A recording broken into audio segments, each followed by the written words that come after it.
All right, the story of the day is Cam Newton, who is once again in the NFL, at least for now, with the New England Patriots. And I find all parts of this story to be really, really interesting. All parts of this story to be really, really interesting. The first is, let's not misreport it. It's like $1 million in change that could be worth up to $7.5 million. It essentially feels, to anyone paying attention, like the Jameis Winston deal, which is brilliant if, one, you have a ton of money in the bank and you want to bet on yourself, and two, you realize that you could be knighted.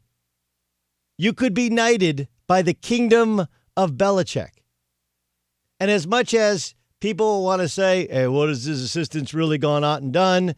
Look around the NFL and there are Belichick guys everywhere. Obviously in Houston, but there are others in front offices, there are others in coaching staffs, and there are plenty sprinkled around the league.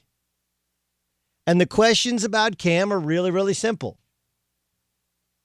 What is Cam Newton like in 2020? I've seen idiots go, he saw this one play in 2013, and you're like, okay, that was 7 years ago, several surgeries ago, several scarves ago for Cam Newton.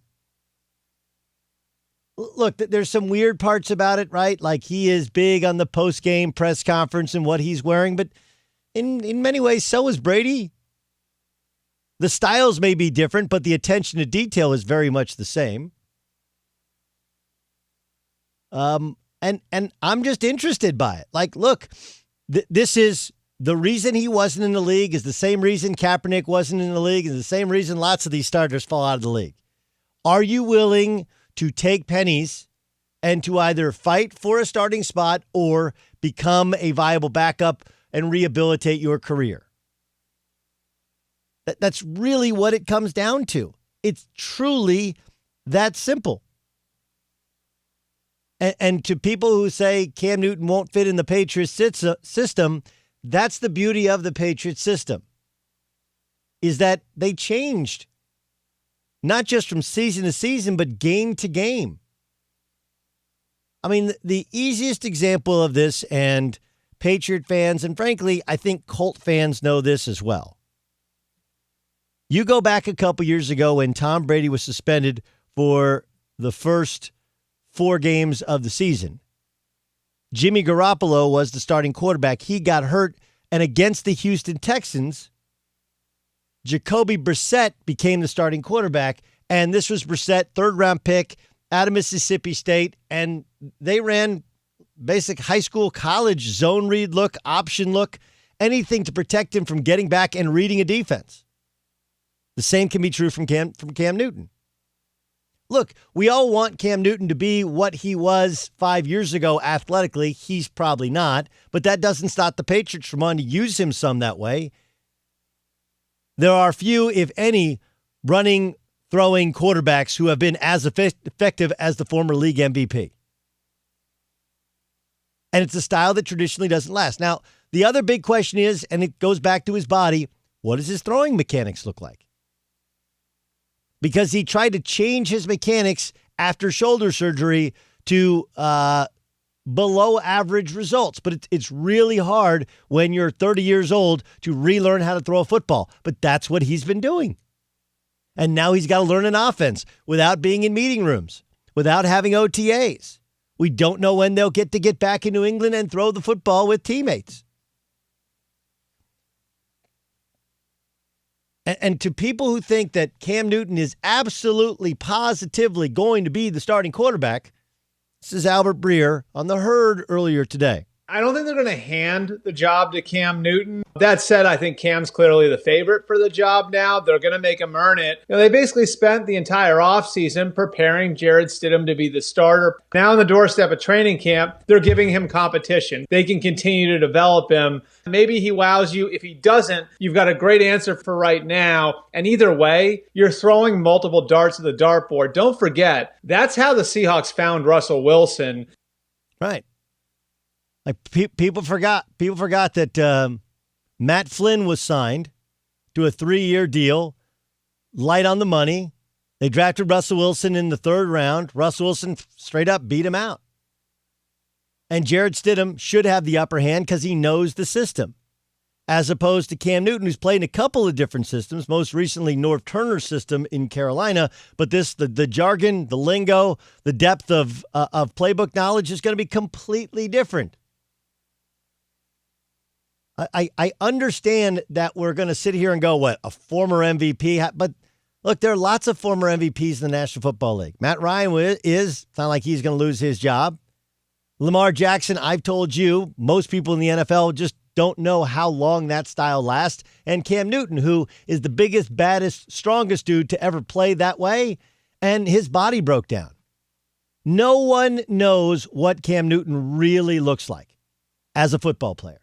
Don't give me the highlight videos on Instagram. Don't give me what his people say or what he screams to the Instagram cameras. Bill Belichick is paying $1 million to get a good look, to challenge his young quarterback. And if you think that a young, unknown quarterback can't beat out a well-known, borderline Hall of Fame starter, I give you the New England Patriots because that's what happened when Drew Bledsoe got benched when he came back. So Cam hasn't been healthy in a couple years, struggles to stay healthy, not really a fit for how the Patriots have played, although they can usually adjust to how they want to play. Stidham should have the upper hand because he knows the system. And $1 million for a Cam Newton is a great chance to take a look. It costs you basically nothing to try him out. And if it hits, great. And if it doesn't, they move on.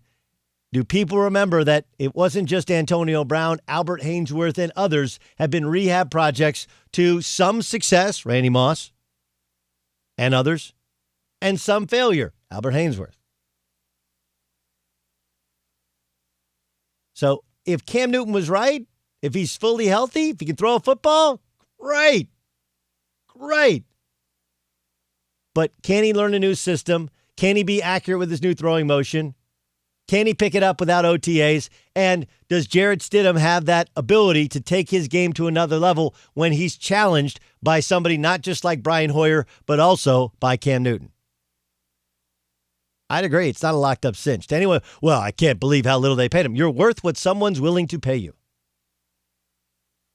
And the Patriots said, hey, man, if you win the job, you're a starter, you're going to make $7.5 million. You got plenty in the bank. You end up benefiting twice, twofold, threefold, becoming a free agent again next year. Makes total sense to me. So, you remember when the Patriots were filming a documentary, or it's called Do Your Job, and they had a film crew that was filming the Cincinnati Bengals sidelines, and then we've seen the tape, and somebody comes in from NFL Bengals security and says, "Why are you filming our sidelines?" And the guy meanders around and gives them gives them the song and the dance about why he's filming the sidelines. Look, the punishment does not fit the crime, but what you have to understand about punishments are very, very simple. You're judged differently if you're a repeat offender, right? And whatever you think of the Patriots and Spygate, I actually understand the Patriots and Spygate. I understand that the NFL deemed it to be illegal. Okay. But if you really think about it, for years, the NFL had people up in the stands in their boxes writing down the sign and the corresponding defense or offensive play, right? That's called scouting, advanced scouting. And even in games, they used to have somebody film the sidelines and plays that are sent in, and somebody film the actual plays themselves. They would combine the two, and they would put together scouting. The only thing the Patriots did was they filmed them both at the same time. And they sent it down in real time. Which is,